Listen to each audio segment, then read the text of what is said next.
Hello everyone, welcome again. आज के इस वीडियो में हम बात करेंगे पार्ट सेकंड, जो कि 9th क्लास का है, चैप्टर नंबर 2 का, द साउंड ऑफ म्यूज़िक।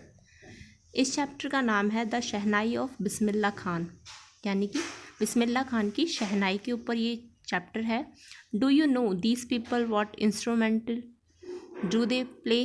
क्या आप सब जानते हो कि जो लोग हैं वो कौन कौन से इंस्ट्रूमेंट को प्ले करते हैं? तो इस चैप्टर को हम स्टार्ट करते हैं। हमारा First paragraph. Emperor Aurangzeb banned the playing of a musical instrument called pungi in the royal residence, for it had a shrill, unpleasant sound. सम्राट जो औरंगजेब ने शाही निवास में एक पुंगी नाम का वाद्यंत्र के बजने पर रोक लगा दी थी, क्योंकि इसकी आवाज़ तीखी व अप्रिय थी, मतलब ज़्यादा अच्छी नहीं थी, कानों को चुभने वाली थी। तो इस पे उन्होंने इसको बैन कर दिया था। Pungi became the generic name for reeded noise makers.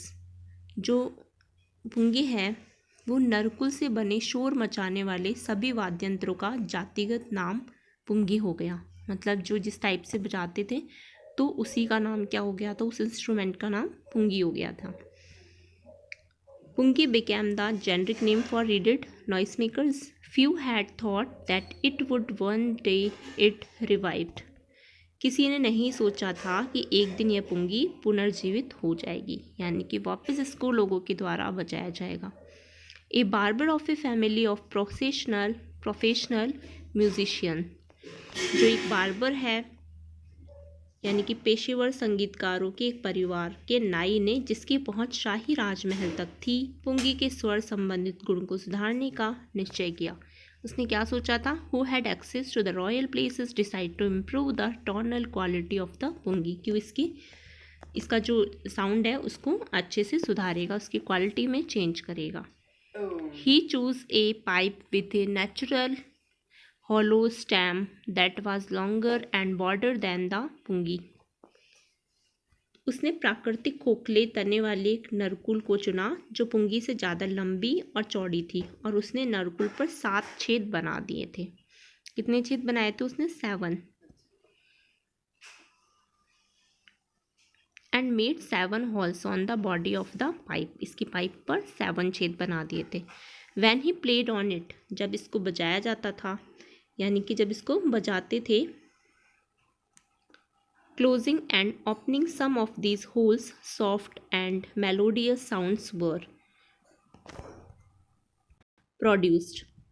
जब उसने इसके कुछ छेदों को बंद करते हुए खोलते हुए इसे बजाया, मतलब बंद करके फिर खोलते हुए इसे बजाया, तो इसमें से एक मेलोडियस साउंड और सुरीली ध्वनियाँ जो होती है वो स्टार्ट हो गई आना, यानी कि वो आना स्टार्ट हो जाती है।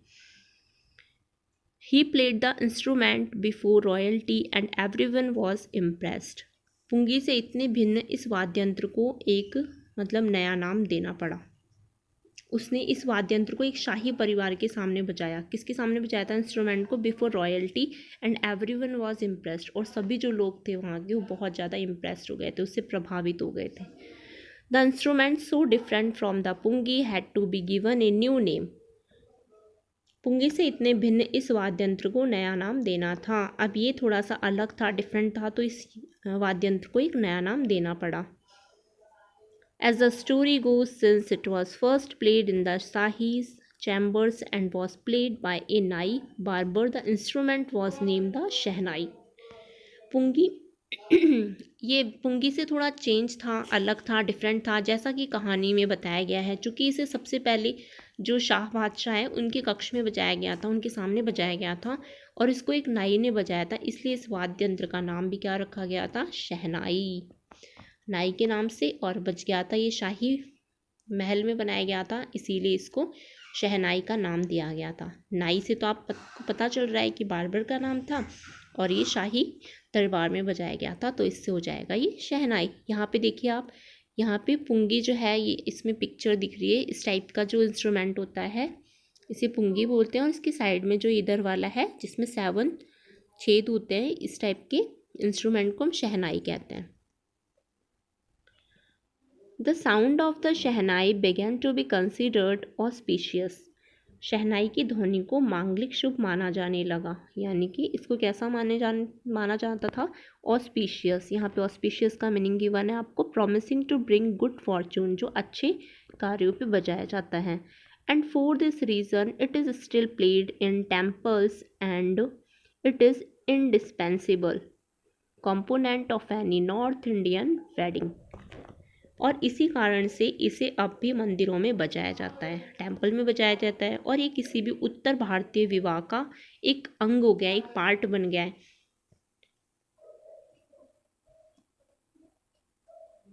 In the past the shehnai was part of the naubat or traditional ensemble of 9 instruments found at royal courts. प्राचीन काल में जो शहनाई है वो नौबत अर्थात राज दरबार में पाए जाने वाले 9 वाद्य यंत्रों के परंपरागत वाद्य यंत्र समूह का ही एक अंग थी। प्राचीन काल में क्या था, नौबत यानी राज दरबार जिसको बोलते हैं, वहाँ पे पाए जाने वाले 9 इंस्ट्रूमेंट थे, उनका एक बेस्ट पार्ट थी ये, उसमें से एक बहुत अच्छा माना जाता था इसको। Till recently it was used only in temples and weddings. और इसके बाद में ये कुछ समय तक इसका प्रयोग मंदिरों और विवाहों में भी किया जाता था। The credit for bringing this instrument on to the classical stage goes to Ustad Bismillah Khan. शास्त्रीय मंच पर इस वाद्य यंत्र को लाने का श्रेय जो है वो उस्ताद बिस्मिल्लाह खान को जाता है। उस्ताद है ये, उस्ताद बिस्मिल्लाह खान को इनका क्रेडिट जाता है। Third paragraph. As a 5-year-old, Bismillah Khan played gilli danda near a pond in the ancient state of डमरू इन बिहार। 5 वर्षीय बालक के रूप में जो बिस्मिल्लाह खान है वो बिहार में डुमराव, ये डुमराव एक गांव है, डुमराव की प्राचीन जागीर में एक तालाब के निकट गिल्ली डंडा खेला करते थे। गिल्ली डंडा एक खेल होता है जिसको गांव में ज़्यादा खेला जाता है, अब अभी भी खेला जाता है इसको। और ये कहाँ पे था, ये जगह बिहार में थी। He would regularly go to nearly Bihari ji temple to sing the Bhojpuri chaita. जो भोजपुरी होता था उसको चैता जिसको बोलते हैं, भोजपुरी चैता। At the end of which he would earn a big laddu weighing 1.25 kilogram, a prize given by the local maharaja. वो क्या करते थे, नियमित रूप से एक पास के मंदिर था, बिहारी जी का मंदिर था, बिहारी जी के मंदिर में भोजपुरी चेता गाने के लिए जाते थे। भोजपुरी चेता मतलब एक सॉन्ग होता है, सॉन्ग टाइप का, तो वो गाने के लिए वहाँ पे जाते थे। और इसकी समाप्ति पर उनको 1.25 किलो वजन का एक बड़ा लड्डू प्राप्त होता था। मतलब जब वो ये चैता गा देते थे तो उनको 1.25 किलोग्राम मतलब 1.25 किलो का एक लड्डू उनको दिया जाता था, जो वहाँ के जो लोकल महाराजा वगैरह थे उनके थ्रू इनको दिया जाता था। This happened 80 years ago and the little boy has traveled far to earn the highest civilian award in India, the Bharat Ratna. और बाद में क्या हुआ था, जब ये 80 वर्ष के थे, 80 वर्ष के जब ये हो गए थे, यह सब 80 वर्ष पहले होता था, मतलब सॉरी इसमें बताया गया है कि जो 80 इयर्स पहले की बात है।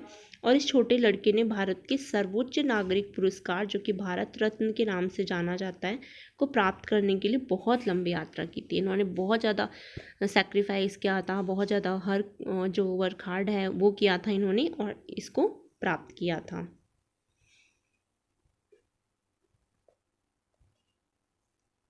Born on 21st March 1960, Bismillah belongs to a well-known family of musicians from Bihar. 21 मार्च 1916 को जन्मे बिस्मिल्लाह खान बिहार में संगीतकारों के एक प्रसिद्ध परिवार से संबंध रखते हैं। एक नॉन फैमिली है, फैमिलियर जो कि है म्यूजिशियन, उससे ये ताल्लुक़ रखते थे।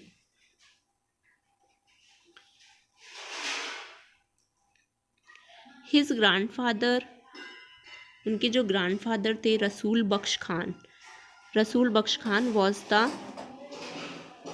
शाही नवाज, जो शाही नवाज थे Paigambar Bakhsh Shahi Nawaz of the Bhojpur kings court. उनके जो दादाजी थे वो रसूल बख्श खान भोजपुर के राज दरबार के एक शाही नवाज थे। His father Paigambar Bakhsh and other paternal ancestors were also great shehnai players.